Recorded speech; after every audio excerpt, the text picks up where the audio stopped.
Hello everyone, welcome to Nebo TV channel. It's me again, Agbaje Onome.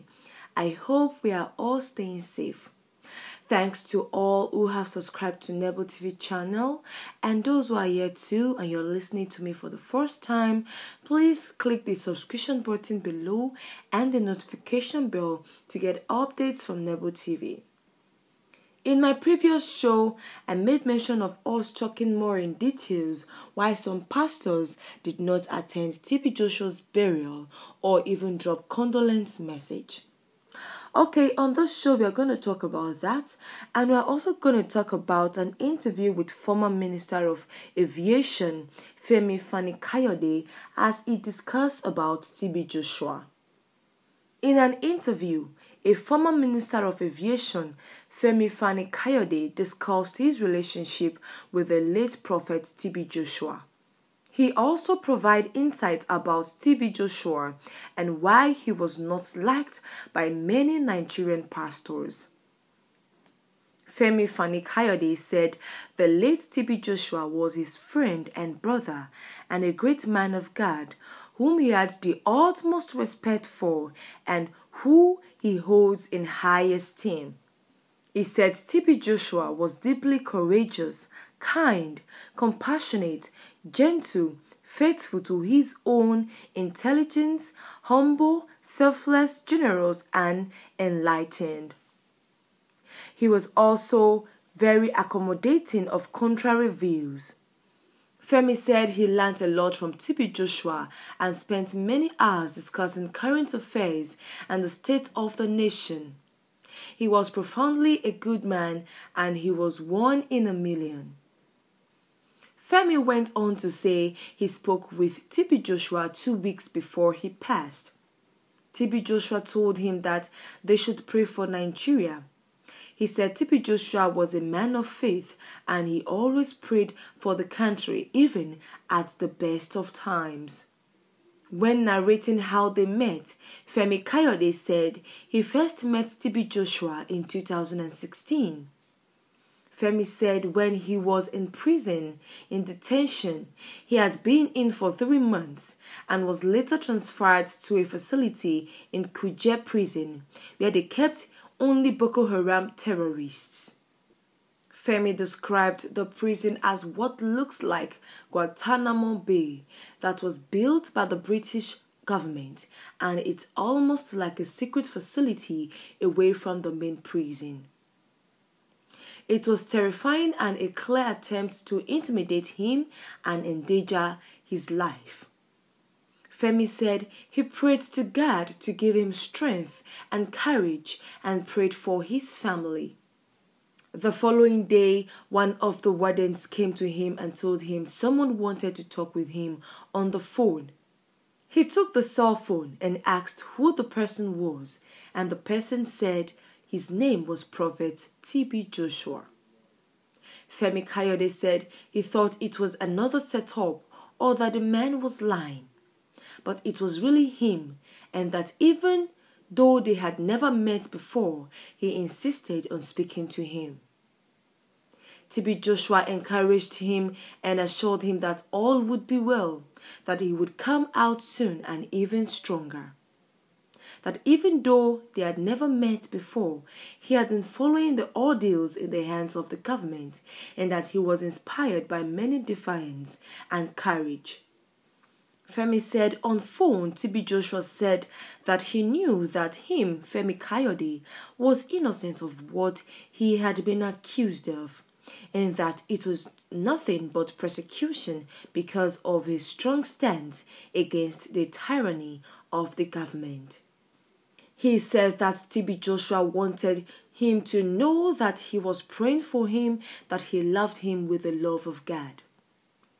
Femi said TB Joshua was humble, compassionate, and kind, and he showed him so much love in those few minutes on the phone. And so before he dropped the phone, he told him that he would reach out to his family and keep an eye on them for him, so he shouldn't worry about the family. According to Femi, that really moved him because his family was his greatest concern.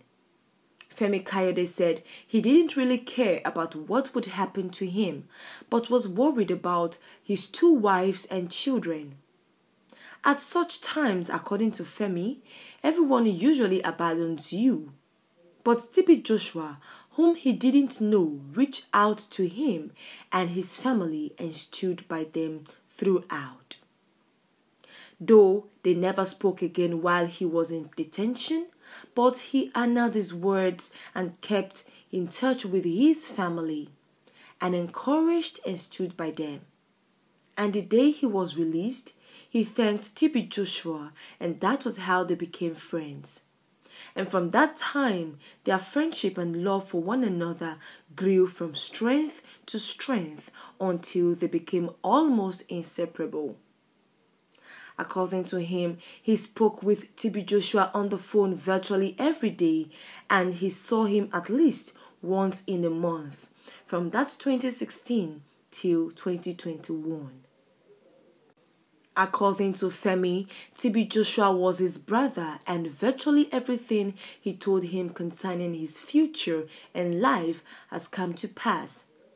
And the day TB Joshua told him he would eventually get bailed, that day he was actually released. Femi Kayode added that TB Joshua was more than a friend.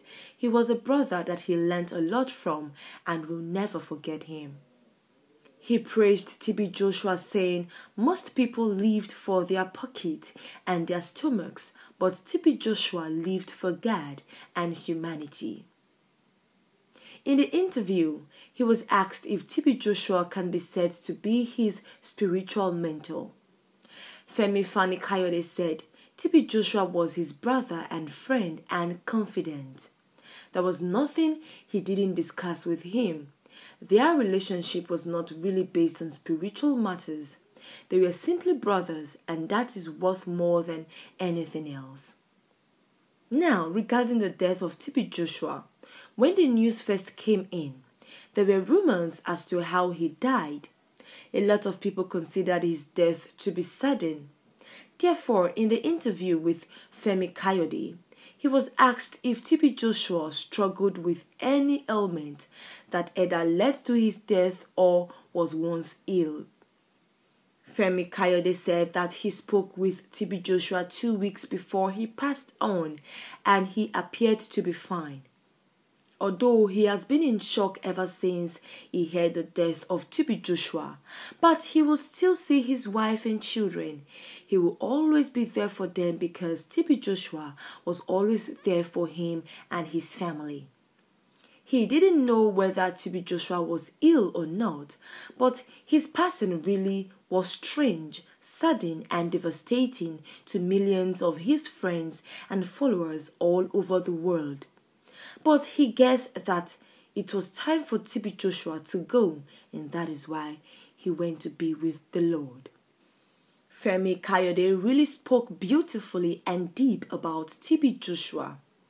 But he was asked a question as to why was it that some Christian leaders were skeptical of TB Joshua's ways and methods. Femi Kayode said if other pastors were skeptical about TB Joshua, that is their choice and view. That is merely their opinion of him, and they are entitled to it. He doesn't share that same view with them, and more importantly, he doesn't need anyone's validation to make him feel good about himself and TB Joshua. Femi said God should be the judge of all. And all he knows is that from all he saw and witnessed, TB Joshua was a good man who served a mighty God to the best of his abilities, and he did so well. Femi Kayode also said that TB Joshua was also close to many world leaders, but kept it close to his chest. He never flaunted his connections or his relationships. His legacy is outstanding, and many of his peers cannot handle that because they felt that his humble beginnings did not warrant or deserve it. However, could this be true? That jealousy is the bedrock that prevented other pastors from paying condolence visits, messages, or even attending the burial ceremony of TB Joshua. Recall that it was rumored that some pastors in their churches celebrated the death of TB Joshua, that a fake pastor has been gone for good. First off, let's critically look at this. Is it good to be celebrating the death of someone, not to talk of a man of God like themselves? Let's know your take on this. Drop your comment in the comment section below. Femi Kayode went on to use our Lord Jesus as a perfect example. The same way in which the Jews hated Jesus is the same way many in the kingdom hated TB Joshua. Even in death, some have insulted him. Femi Kayode said he do not see or know the basis or justification for such hate, but he believes that it is evil and divisive. Kayode referred it to as a shame and a disgrace for any man of God to hate another. Unlike many others, TB Joshua did not judge others, and he did not think only of his pocket. He thought of humanity, and maybe that is why a few of them hated him, according to Femi Kayode. He reminded them of what they ought to be doing, but not doing. Wow, wow, wow. Indeed, TB Joshua was held in high regards by many, even political and world leaders. On this note, we will end the show today to come back with more news on Nebo TV. But what is our take in all this? What do we think other pastors hold against TB Joshua? Or was it just pure jealousy? Drop your comment in the comment section below. Thank you for tuning in on today's show on Nebo TV. It's me once again, your girl Agbache Onome. I'm definitely going to come back with more news on Nebo TV. So keep your fingers crossed and don't touch the dashboard. If you're yet to subscribe, kindly click the subscription button below and the notification bell to always get updates from Nebo TV. Also follow us on our various social media handles, our Instagram and Facebook page at Nebo TV. So stay safe. God bless you and God bless Nigeria.